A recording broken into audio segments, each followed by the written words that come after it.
স্নেহে ছাত্ররা, আজকে আমি তোমাদের ব্যালেন্সিং করার একটা নতুন পদ্ধতি শেখাবো। জিনিসটা হলো balanced by ion electron method. পদ্ধতিটির প্রবক্তা সায়েন্টিস্ট জাটলে অ্যান্ড লামের। কিভাবে ব্যালেন্স করা হবে? ফার্স্টে রিয়াকশানটিকে স্টাডি করবে, তারপরে reactions are written in ionic form. Molecular ফর্মে যদি থাকে সেটাকে আয়নিক ফর্মে প্রকাশ করবে। নেক্সট স্টেপে divide it to half reaction. রিয়াকশানটিকে দুটো অর্ধ বিক্রিয়ায় ভাঙতে হবে। একটা হলো অক্সিডেশন হাফ রিয়াকশান অর্থাৎ জারণে অর্ধ বিক্রিয়া, আর একটা রিডাকশান হাফ রিয়াকশান অর্থাৎ বিজারণে অর্ধ বিক্রিয়া। তারপর এই দুটো অর্ধ বিক্রিয়াকে ব্যালেন্স করতে হবে, ইলেকট্রন সংখ্যাকে সমান করে দিতে হবে এবং দুটোকে যোগ করে দিলেই মোটামুটি ব্যালেন্সড হয়ে যাবে। তা এইভাবে ব্যালেন্স করার সময় মোটামুটি লক্ষ্য রাখবে দুটো মিডিয়ামে, একটা অ্যাসিড মিডিয়াম বা অ্যালকালাইন মিডিয়ামে মোটামুটি দেয়া থাকে। অ্যাসিড মিডিয়াম বুঝবে কি করে?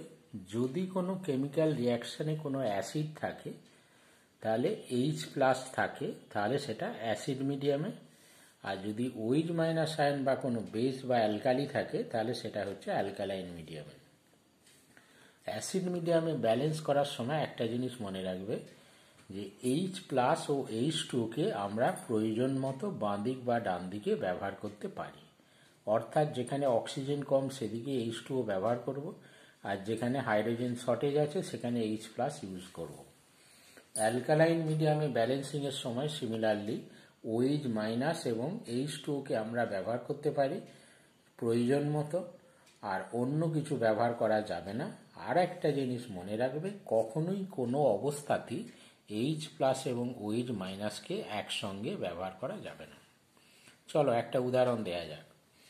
এটা অ্যাসিড মাধ্যমে হাফ রিয়াকশানটিকে ব্যালেন্স করতে হবে। তাহলে কি বলেছি, মোটামুটি H+ ও H2O এই দুটোকে ব্যবহার করব। MnO4- থেকে Mn2+ আয়নে কনভার্টেড হয়েছে। প্রথমে অক্সিজেন হাইড্রোজেন বাদ দিয়ে আগে আদার যে অ্যাটমগুলো আছে সেগুলোকে মিলিয়ে নাও। বাঁ দিকে একটা ম্যাঙ্গানিজ, ডান দিকে একটা ম্যাঙ্গানিজ, তাহলে মিলে গেল। বাঁ দিকে আছে 4টে অক্সিজেন, ডান দিকে কোনো অক্সিজেন নেই, সেই জন্য আমরা কি করব, 4H2O যোগ করে দাও, হয়ে গেল। তাহলে অক্সিজেনও মিলে গেল। আবার ডান দিকে আছে 4টে 4 × 2 8টা হাইড্রোজেন। 8টা হাইড্রোজেনকে মিলাবার জন্য কি করব, বাঁ দিকে 8H+ করে দাও। তাহলে অ্যাটমগুলো ব্যালেন্সিং হয়ে গেল। এবার চার্জ ব্যালেন্স করতে হবে। বাঁ দিকে কি দেখতে পাচ্ছ, একটা নেগেটিভ চার্জ আর 8টা পজিটিভ চার্জ। তাহলে মিলেমিশে কটা হলো, বাঁ দিকে 7টা পজিটিভ চার্জ হলো। আর ডান দিকে কটা হচ্ছে, 2 ইউনিট পজিটিভ চার্জ। তাহলে মেলাতে গেলে কি করতে হবে, 5 ইউনিট পজিটিভ চার্জকে কমাতে হবে। এই জন্য এখানটা লিখে দাও 4E-, মানে ইলেকট্রন 5টা ইলেকট্রন যোগ করে দাও। তাহলে এটা ব্যালেন্সিং হয়ে গেল। সিমিলারলি এটা হচ্ছে অ্যালকালাইন মিডিয়ামে ব্যালেন্সিং। তা কি বলেছি, অ্যালকালাইন মিডিয়ামে ব্যালেন্সিংয়ের সময় OH- এবং H2O-কে আমরা প্রয়োজন মতো যেদিকে খুশি ব্যবহার করতে পারি। অ্যালকালাইন মিডিয়ামে ব্যালেন্সিংয়ের সময় একটা জিনিস মনে রাখবে যে প্রথমে অক্সিজেন হাইড্রোজেন বাদ দিয়ে বাকি অ্যাটমগুলো মিলিয়ে দাও। দেখো একটা জিঙ্ক আছে, এখানে একটা জিঙ্ক মিলে গেল। যেদিকে অক্সিজেন বেশি আছে, এদিকে অক্সিজেন দুটো বেশি আছে, সেদিকেই জলটা ইউজ করবে। যতগুলো অক্সিজেন বেশি ততগুলো, যেহেতু দুটো অক্সিজেন বেশি অতএব 2 অণু H2O যোগ করে দাও। তাহলে কি হয়ে গেল, বাঁ দিকে কি হলো, 4টে হাইড্রোজেন এবং 4টে অক্সিজেন বাঁ দিকে শর্টেজ। তাহলে এখানটা কি করে দাও, 4OH- করে দাও। অ্যাটমগুলোর ব্যালেন্সিং হয়ে গেল। এবার চার্জগুলোর ব্যালেন্স করতে হবে। বাঁ দিকে 4টে নেগেটিভ চার্জ, আর রাইট হ্যান্ড সাইডে হচ্ছে দুটো নেগেটিভ চার্জ। তাহলে ইকুয়ালাইজ করতে গেলে কি করব, রাইট হ্যান্ড সাইডে যেহেতু দুটো কম আছে নেগেটিভ চার্জ, এখানে 2E- করে দাও। তাহলে এই হলো মোটামুটি অ্যাসিড মিডিয়ামে এবং অ্যালকালাইন মিডিয়ামে ব্যালেন্সিং। চলো একটা কেমিক্যাল রিয়াকশান দেখা যাক, সেটা কিভাবে ব্যালেন্স করতে হয় আমরা দেখতে চাই। This is a chemical reaction, এটা মলিকুলার ফর্মে আছে, এটাকে আমরা ব্যালেন্স করতে চাই। প্রথম স্টেপ কি, রিয়াকশানটিকে আগে স্টাডি করো। স্টাডি করে কীরকম করবে, কোন কোন আয়নগুলো অক্সিডেশন রিডাকশানে পার্টিসিপেট করছে সেটা লক্ষ্য করো। এখান থেকে K+ আয়ন পাওয়া যাবে। আর রাইট হ্যান্ড সাইডে লক্ষ্য করো, এগুলো থেকেও K+ আয়ন পাওয়া যাবে। তাহলে কোনো চেঞ্জ হচ্ছে না অক্সিডেশন নাম্বার, সেই জন্য এগুলো বলতে পারি এগুলো ইনঅ্যাক্টিভ। এই পটাশিয়াম আয়ন আর এখানে K+ আয়ন ইনঅ্যাক্টিভ।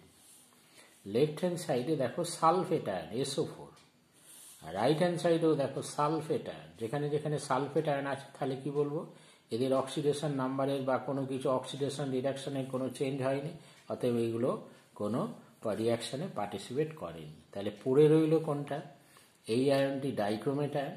তাহলে এখান থেকে যে আয়নটা পাওয়া যায়, এখান থেকে ফেরাস আয়ন, আর সালফিউরিক অ্যাসিডের সালফেটটা ইনঅ্যাক্টিভ, তাহলে এখান থেকে H+। তাহলে এই রিয়াকশানটিকে আয়নিক ফর্মে প্রকাশ করলে হয় ডাইক্রোমেট থেকে Cr2O7 2-, ফেরাস থেকে Fe2+, আর এটা H+, অ্যারো দিয়ে কি হয়, ক্রোমিক সালফেট থেকে হয় Cr3+, আর ফেরিক সালফেট থেকে কি হয় Fe3+ হয়ে যায়। এই হচ্ছে মোটামুটি রিয়াকশানটার আয়নিক পার্ট হয়েছে। অ্যাক্টিভ ফর্মগুলি এখানে শুধুমাত্র লেখা আছে। লক্ষ্য করো রিয়াকশানটিতে H+ অর্থাৎ অ্যাসিড মিডিয়ামে ব্যালেন্সিংয়ের কথা বলা আছে। অর্থাৎ আমরা বলতে পারি আমরা H+ এবং H2O এই দুটোকেই আমরা ব্যালেন্সিংয়ের কাজে ব্যবহার করব। রিয়াকশানটিকে দুটো ভাগে ভাগ করো। একটা কি দেখতে পাচ্ছি, ডাইক্রোমেট থেকে Cr3+, আর একটা Fe2+ থেকে Fe3+। তাহলে এখানে কি হচ্ছে, অক্সিডেশন, আর এখানে কি হচ্ছে, রিডাকশান হচ্ছে। তাহলে দুভাগে ভাগ করলে হয় একটা অক্সিডেশন হাফ রিয়াকশন। সেখানে কি দেখতে পাচ্ছি, Fe2+ থেকে কি হচ্ছে, Fe3+ কনভার্টেড হয়েছে। আর রিডাকশান হাফ রিয়াকশন কি, Cr2O7 2- থেকে ক্রোমিক আয়নে কনভার্টেড হয়েছে। দুটোই কিন্তু অ্যাসিড মিডিয়ামে ব্যালেন্সিং করতে হবে। প্রথম রিয়াকশানটা লক্ষ্য করো, Fe2+ থেকে Fe3+, আয়রন অ্যাটম একটা, এর ওখানে আয়রন একটা, ব্যালেন্সিং হয়ে গেছে। অক্সিজেন হাইড্রোজেন কিছু নেই, চার্জটাকে ব্যালেন্স করে দাও তাহলেই হয়ে যাবে। লেফট হ্যান্ড সাইডে দুটো পজিটিভ চার্জ, আর রাইট হ্যান্ড সাইডে কি তিনটে পজিটিভ চার্জ। তাহলে এটা কমানোর জন্য কি করো, একটা ইলেকট্রন দিয়ে দাও, তাহলেই ব্যালেন্সিং হয়ে গেল। রিডাকশান হাফ রিয়াকশন, এটাকে ব্যালেন্সিং করার জন্য লক্ষ্য করো, লেফট হ্যান্ড সাইডে দুটো ক্রোমিয়াম আছে, রাইট হ্যান্ড সাইডে একটা, অতএব এখানে 2 বসিয়ে দাও, দুটো ক্রোমিয়াম হয়ে গেল। লেফট হ্যান্ড সাইডে 7টা অক্সিজেন, রাইট হ্যান্ড সাইডে 7টা অক্সিজেনকে ব্যালেন্সিং করার জন্য 7H2 বসিয়ে দাও। 7 × 2 14টা হাইড্রোজেন কি আছে, রাইট হ্যান্ড সাইডে আছে। তাহলে এখানে সমান করার জন্য এখানে করে দাও 14H+। তাহলে কি দেখতে পেলাম, ক্রোমিয়াম হাইড্রোজেন অক্সিজেন সব মোটামুটি মিলে গেল। চার্জটাকে ব্যালেন্স করো, 2 unit negative charge, 14 unit positive charge, তাহলে মিলেমিশে কি হলো, 12 ইউনিট পজিটিভ চার্জ হয়ে গেল। এখানে কি হয়ে গেল, 6 ইউনিট পজিটিভ চার্জ। তাহলে 6 ইউনিট কমাবার জন্য এখানে 6 ইলেকট্রন মাইনাস করে দাও, এই হয়ে গেল মোটামুটি। তাহলে দুটো হাফ রিয়াকশন ব্যালেন্স হয়ে গেল। লক্ষ্য করো এখানে ইলেকট্রনের গ্রহণ এবং বর্জনটা, রিলিজ এবং অ্যাকসেপ্টেন্স দুটো কিন্তু সমান হয়নি। এখানে কি হয়েছে, একটা হয়েছে, এখানে 6টা হয়েছে। তাহলে কি করো, এটাকে সমান করার জন্য এটাকে 6 দিয়ে গুণ করো, আর এটাকে টোটালটাকে আমি কি করব, এটা 6 হয়ে গেছে, এটাকে 1 দিয়ে গুণ করে দাও। তা 6 দিয়ে গুণ করলে কি হয়, এটা 6 হয়ে যাবে, এটাও 6 হয়ে যাবে, এটাও 6 হয়ে যাবে।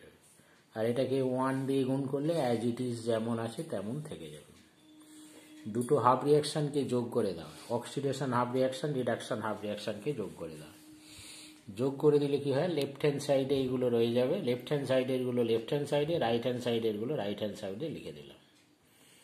এইবার এখানটা আমরা মোটামুটি এই হচ্ছে ব্যালেন্সিং হয়ে গেল। এইবার এটাকে আমরা কি করতে হবে, মলিকুলার ফর্মে নিয়ে যেতে হবে। 6টা Fe2+ আয়ন লাগবে। 6টা Fe2+ আয়নের জন্য কি লাগবে, 6 FeSO4 লিখে দিলাম। একটা ডাইক্রোমেট আয়ন লাগবে, একটা ডাইক্রোমেট আয়নের জন্য আমি কি লিখলাম, K2Cr2O7 লিখলাম। 14H+, 14টা H+ লাগবে, এর জন্য কি 7H2SO4, তাই 7 × 2 তাহলে 14টা H2SO4 হয়ে গেল। 6টা ফেরিক আয়ন লাগবে, 6টা ফেরিক আয়নের জন্য কি লিখব, 3Fe2SO4 হোল 3 হয়ে গেল। আর 2টো ক্রমিক আয়ন লাগবে, 2টো ক্রমিক আয়নের জন্য কি লিখব, Cr2SO4 হোল 3 প্লাস 7H2। এই হচ্ছে মোটামুটি ব্যালেন্সিং, এবং লাস্টে ব্যালেন্স হয়ে গেলে এটাকে ইকুয়াল টু দিয়ে দাও। চলে এসো আরেকটি বেসিক মিডিয়ামের রিয়াকশান। প্রথমে লক্ষ্য করো কোনগুলো রিয়াকশানে পার্টিসিপেট করেনি। সোডিয়াম এগুলো সব ইনঅ্যাক্টিভ, সোডিয়াম এগুলো পার্টিসিপেট করেনি। তাহলে যেগুলো পার্টিসিপেট করছে সেগুলোকে আয়নে ভেঙে ফেলো। জিঙ্কটা জিঙ্ক থাকবে, নাইট্রেটটা NO3-, বেসিক মিডিয়ামের জন্য OH-, তাহলে এখান থেকে জিঙ্কেট আয়ন ZnO2 -, অ্যামোনিয়াটা মলিকুলার অবস্থা, এটা আয়নিত হয় না, সেই জন্য এটা NH3 লিখে দিলাম। রিয়াকশানটিকে দুটো হাফ রিয়াকশানে ভাগ করো। একটা জিঙ্ক থেকে জিঙ্কেট আয়ন, আর নাইট্রেট থেকে কি হয়, অ্যামোনিয়া আয়ন হয়ে যায়। তাহলে জিঙ্ক থেকে জিঙ্কেট আয়ন, নাইট্রেট থেকে অ্যামোনিয়া আয়ন, এটা হচ্ছে অক্সিডেশন হাফ রিয়াকশান, এটা হচ্ছে রিডাকশান হাফ রিয়াকশান। বেসিক মিডিয়ামে যেহেতু, তাহলে আমরা কি ইউজ করব, OH- আর H2ওটাকে ইউজ করব। তাহলে লক্ষ্য করো এখানে একটা জিঙ্ক মিলে গেল, দুটো ও আছে, তাহলে এখানে 2H2 বসিয়ে দাও। তাহলে এদিকে 4টে হাইড্রোজেন আর 4টে অক্সিজেন মিলে এখানটায় কি হবে, 4OH-। চার্জ ব্যালেন্স করো, লেফট হ্যান্ড সাইডে 4-, রাইট হ্যান্ড সাইডে 2-। তাহলে মেলাবার জন্য কি করব, রাইট হ্যান্ড সাইডে 2E- করে দেবো। ব্যালেন্সিং হয়ে গেল। এটাকে ব্যালেন্সিং করো, নাইট্রেট আয়ন থেকে NH3, তাহলে কি আছে, একটা নাইট্রোজেন মিলে গেল। অক্সিজেনটা মেলাতে হবে, এদিকে অক্সিজেন বেশি আছে বলে এদিকে জল ইউজ করব, ওয়াটার ইউজ করব।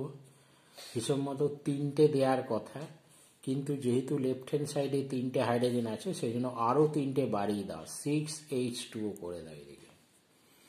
তাহলে লেফট হ্যান্ড সাইডে কি হয়ে গেল, লক্ষ্য করো 6 আর 3, 9টা অক্সিজেন এবং 9টা হাইড্রোজেন এদিকে শর্টেজ আছে। তাহলে এখানটায় কি করে দেবো, 9OH- আয়ন করে দেবো। চার্জটাকে ব্যালেন্স করো, এদিকে 1 নেগেটিভ আর এদিকে কটা, এদিকে মোটামুটি 9টা নেগেটিভ হয়ে গেল।